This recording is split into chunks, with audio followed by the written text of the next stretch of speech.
Hello everyone, good evening সবাইকে। তো সামনেই মামামের অন্নপ্রাশন, তো সেই উপলক্ষে তো অনেক কিছু কেনাকাটা হয়েছে। সব কিছু তো দেখিয়ে উঠতে পারছি না, তো যেগুলো দেখাতে পারছি না সেগুলো দিনের দিনই দেখিয়ে দেবো তোমাদের।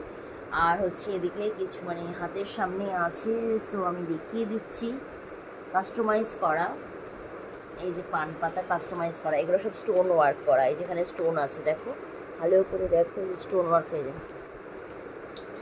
আমাদের এখানে মধ্যমগ্রাম বিরাটি যেটাকে বলা হয়, সেই বিরাটির ওখানে একটা দোকান আছে কাস্টমাইজ করার। উনি নিজেই তৈরি করছেন, আবার নিজেই সেল করে, তারপরে আবার বড় বাজারে উনি আবার মানে মাল ডিস্ট্রিবিউট করে। আর এই যে স্টোন বসানো, এই যে পুঁথি বসানো, স্টোন বসানো, বোঝাতে পারছি কিনা, এই এক সেট, এইটা এই যে সেট, সব মামামের যে ওকে দেওয়া হবে যে খাবার দাবার, তো সেই কেমন হয়েছে অবশ্যই জানি।